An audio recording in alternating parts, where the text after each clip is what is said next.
Welcome to another inspiring episode with Mark Bishop. A PETA investigation recently led to the rescue of 4,000 Beagles bred for experiments. This is an inspiring story of a dog's survival, shining the spotlight on laboratory practices. Now, cop this, for most of his life, Samson, an 8-year-old Beagle, knew only concrete, steel, and the deafening cries of 5,000 other dogs caged at Envigo. It's a facility in Cumberland, Virginia, that bred dogs to be shipped to laboratories for experimentation. Horrible, isn't it? Well, Samson was used as a breeding machine. He had no home, no family, no bed, no toys, nothing that a dog values. So, my very special guest is Daniel Paden, PETA Vice President. Welcome, Daniel. Thank you, Mark. It's a pleasure to be with you. I believe these Envigo workers didn't even bother to move him when they washed him out of his cage with a high-pressure hose, leaving him soaking wet. But thanks to a PETA investigator who worked undercover at the facility, Samson became the first dog to be released from that prison-like existence and quickly started enjoying many other firsts, Daniel. That's exciting. It is. He has his first bed in his life. He's taking his first walks on grass. He's playing with toys. And he finally has a family that loves him. And after 7 or 8 years of such a miserable existence, he really has blossomed into the dog he could always have been. And it's a real grace and a real blessing to see him enjoy life at last, and to see so many other of his kin finally getting that chance as well. You know, it's very sad, mate. I'm reading some of the other, information on it. He needed urgent care, apparently, for an ear infection and over a dozen diseased teeth.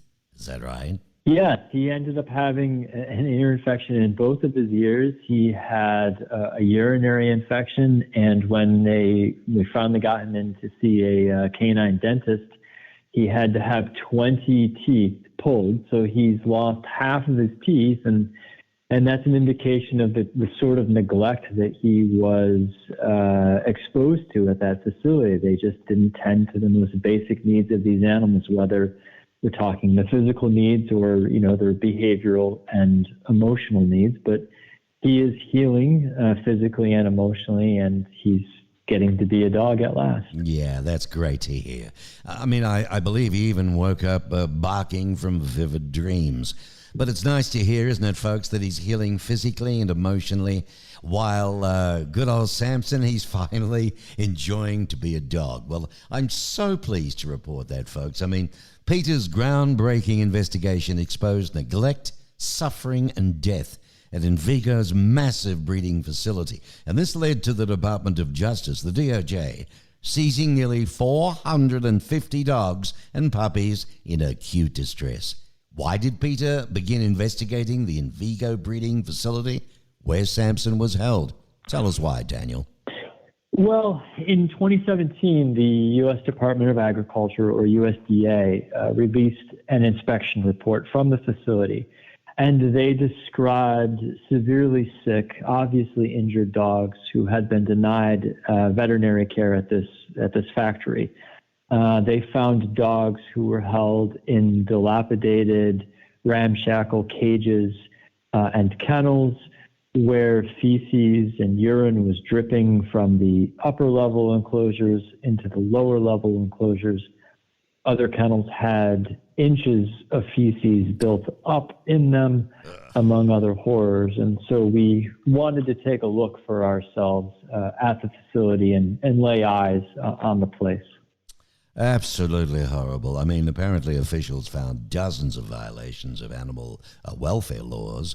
And this summer, Envigo's parent company announced that it is closing its doors.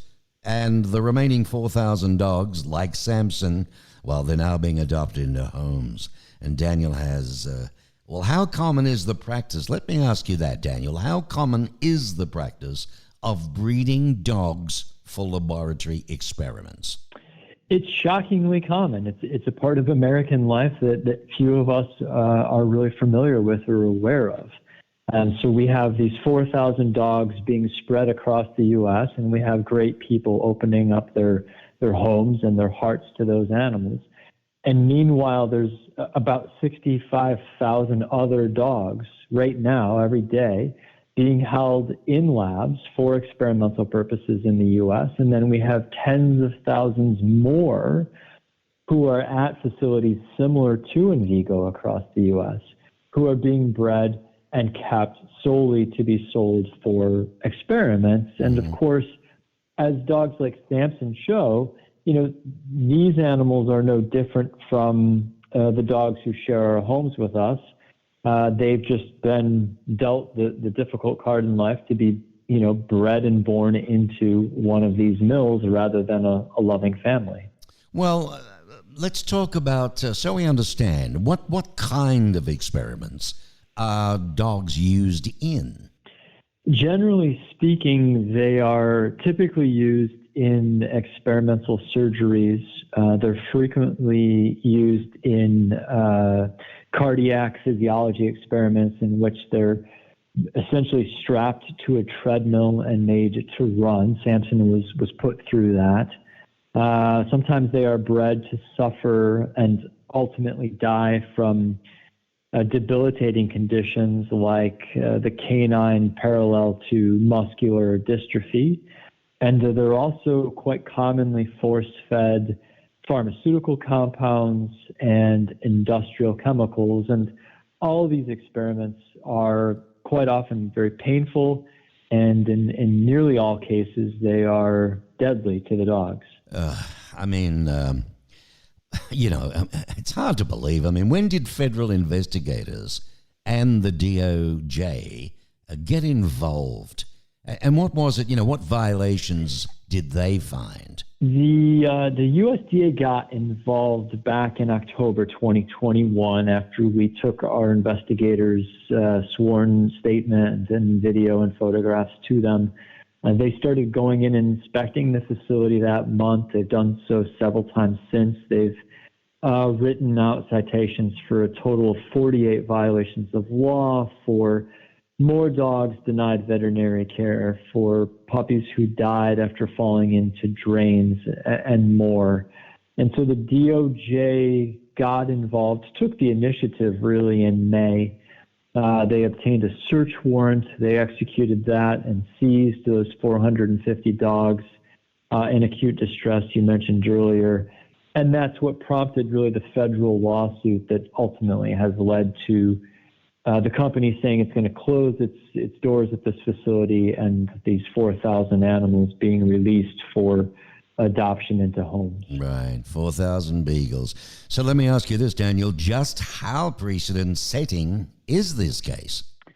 It is unique. It is historic in many respects. It is, on the face of it, it's the largest seizure and removal of dogs from a facility in U.S. history, which is massive in and of itself.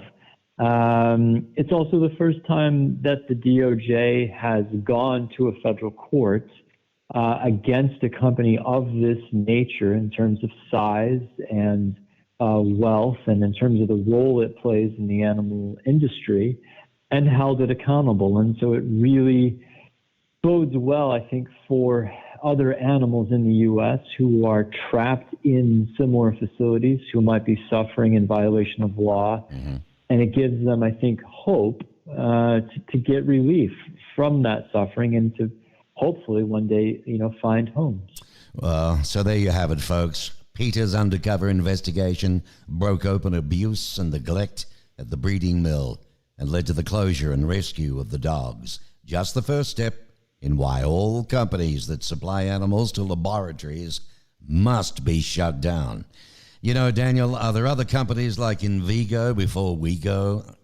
Absolutely, there are. So this company accounted for about a quarter of the trade in the U.S. in beagles for experimental purposes, and there are 2 or 3 other very large facilities, one in New York State, one in Wisconsin, for example. Mm-hmm. They keep thousands of animals, as many as 21,000 beagles at a time, solely for this purpose. Right.